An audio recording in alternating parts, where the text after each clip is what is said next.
안녕하십니까. 왕실문화 작가 이상주입니다. 이 시간에는 세종대왕과 청와대의 관계에 대해서 알아보겠습니다.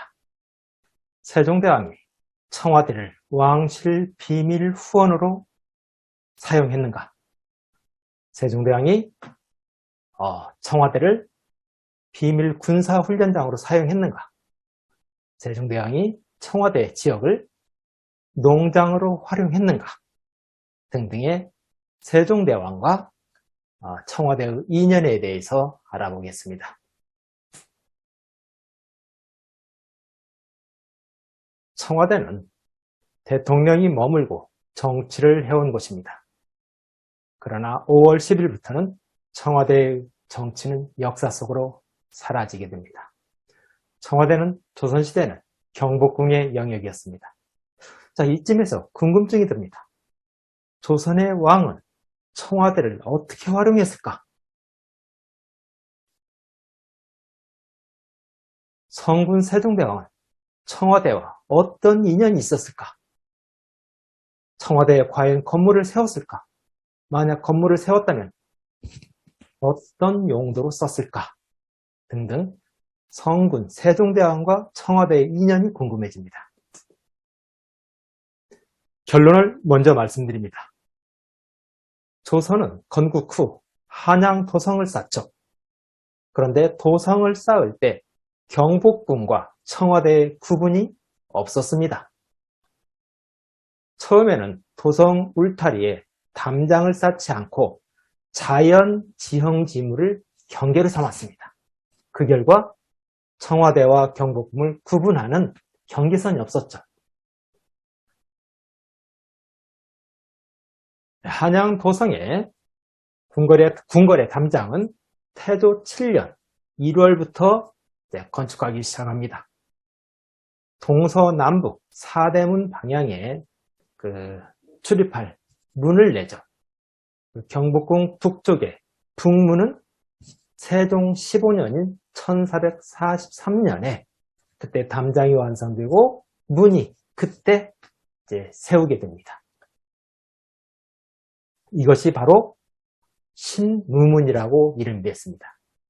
신무문이 세워짐으로써 동쪽의 건춘문, 서쪽의 영춘문, 남쪽의 광화문과 함께 경복궁 4대문이 완성이 됩니다. 이때부터 세종 15년부터 경복궁과 청와대의 영역 구분이 되는 것입니다. 즉 세종시대부터 세종 15년부터 고종 때까지 청와대 지역은 경복궁 후원 밖으로 존재합니다. 이는 숙종실록 6년 8월 29일 기사에서 확인이 됩니다. 숙종이 이날 낮에 지금의 청와대 영역인 회맹단터로 갑니다. 숙종의 경복궁 회맹단 방문은 조선의 왕으로서는 인조가 24년 9월 2일 방문한 이후 35년 만입니다. 이 무렵에 경복궁은 임진왜란때 불이 탔죠. 그래서 폐허가 됐습니다. 왕궁으로서 기능을 못해요.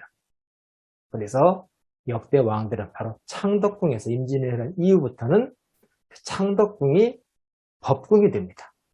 그래서 이 무렵에 왕은 창덕궁에서 생활했죠. 경복궁은 임진왜란 때 불탄 뒤 복구가 되지 않아 폐허 상태였습니다. 숙종이 경복궁 옛터를 찾은 뒤 대신들인 김수왕, 민중정 등이 얘기합니다. 선왕의 법궁이, 선왕이라면 태조 때부터 역대 조상 왕들을 얘기하는 거죠. 선왕의 법궁이 황폐되어 이 지경이 되었구나. 이를 보니 개탄스럽다라고 한탄합니다. 법궁은 주된 궁궐을 얘기합니다. 조선은 양궁체제로 운영이 됐는데 주된 궁궐이 법궁이고 여기에 버금가는 궁궐이 이궁입니다. 가령 경복궁을 법궁으로 할 때는 창덕궁을 이궁으로 했죠. 법궁과 이궁, 양궁체제로 하는 것은 혹시 궁궐의 어떤 불이 났다거나 어떤 비상사태가 발생했을 때 자연스럽게 활용할 공간이 필요한 게 가장 큰 원인입니다. 그래서 경복궁은 조선의 법궁인데 황폐됐다. 이에 대해 민정중은 조종의 예탈을 보시고 조종에 남기신 은택을 생각하신다면 금일 요즘 이제 중흥할 책임은 오로지 숙종에게 있습니다 라고 말이죠. 조종의 예터, 조상을 합니다. 역대 조상인 임금들의 예터를 보고 조상왕들이 남긴 은택을 생각한다면 지금 다시 숙종 때 이걸 제거를 해야 된다라고 민정중이 아른 것이죠. 또 김수항은 경복궁 각 전각터에 대해 설명을 합니다. 여기 이제 회맹단도 언급이 되는 거죠. 회맹단은 바로 경복궁 밖 청와대 경내에 있는 거죠. 김수항 얘기를 들어보죠. 북문 밖은 곧 회맹단입니다. 이곳이 삼청동에서 멀지 않은 까닭에 멀지 않은데도 모두 후원에 포함되지 않았습니다. 즉 바로 경복궁 위인데도 경복궁 후원에 포함되지 않았다. 이는 조종의 검소한 덕으로 생각할 수 있습니다. 조종의 검소한 덕, 즉 옛날 임금들이 놀이터를 만들지 않은 것은 사치를 멀리하는 검소한 생활을 한 결과였다. 그래서 이 지금의 북문밖을 즉 청와대 경내를 좀 활용하지 않았다. 이 표현입니다. 비록 황난한 연산군도 감히 개척하지 못했습니다. 연산군은 유흥 생활을 많이 즐겼죠. 그래서 웬만 각 전각에도 술 마실 곳 마련하고 등등등 유흥시설을 많이 마련했는데 바로 그 후원 박힌 여기는 할만도 한데 그런 연산군도 이곳은 개척하지 않았다 이 얘기죠. 자, 이 같은 내용으로 보아 조선시대 대부분 시기에 걸쳐서 청와대 경내는 경복궁 밖이라는 것이 확인이 됩니다. 그럼에도 불구하고 세종대왕을 비롯한 왕들에게 경복궁 이역 북문 밖은 경복궁 후원의 연장선상이기도 했습니다.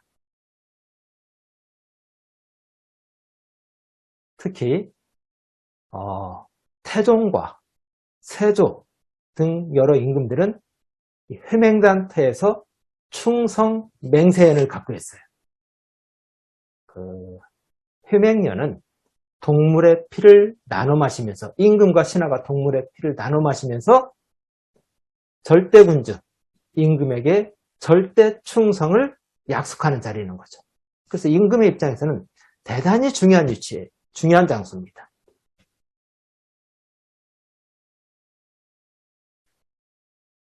또 이제 신무문 세종 15년에 이 북문이 세워지기 전에는 왕의 쉼터 더 확장하면 이제 활쏘기 장소 그리고 농사를 짓는 곳 또 동물 사육 장소 농사라는 것은 동물을 사육하기 위해서 콩 같은 걸 재배하는 거예요.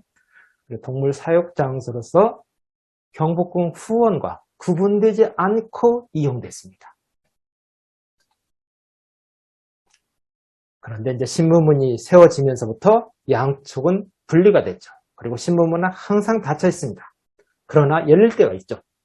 임금이 가끔 문 밖으로 북문 밖에까지 산책을 갈 때가 있어요. 이때는 문이 비밀스럽게 열리고 국가 행사, 즉 10월 국군의 행사처럼 이제 군인들 열병식 같은 약간 군사 훈련을 할 때 좀 열리기도 하고 농사를 시범 보일 때 이때도 열리고 특히 임금들이 신경 썼던 것은 회맹제 때는 당연히 열려야 되는 거죠.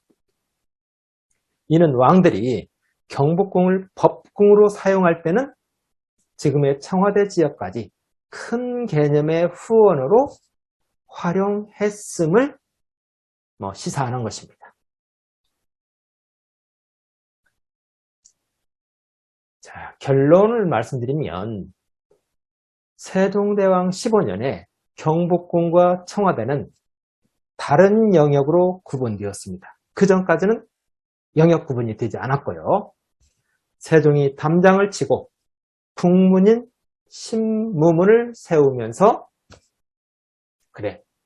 청와대 후원, 청와대 그리고 경복궁 후원은 딱 다른 공간이 된 거죠. 그러나 세종과 역대 왕들은 신무문을 통해서 회맹단에 가고 군사훈련장으로 활용하고 농경지로 활용도 했습니다. 이것을 매일 하는 게 아니라 간헐적으로 했다는 거죠. 즉 청와대 영역은 왕실의 비밀 후원, 왕이 신하로부터 충성맹사를 받은 비밀스러운 공간, 군사훈련의 연장선상으로 활용되는 대단히 의미 깊고 약간은 비밀스러운 공간이었다 말씀을 드립니다. 정리합니다. 세종시대 때 청와대 영역은 왕실의 비공개 후원, 세종시대 청와대 영역은 왕실의 비공개 농장, 세종시대 청와대 영역은 왕실의 비공개 충성 맹세 장소로 활용됐음을 알 수 있습니다. 지금까지 세종대왕과 청와대의 인연에 대해서 말씀드렸습니다. 감사합니다.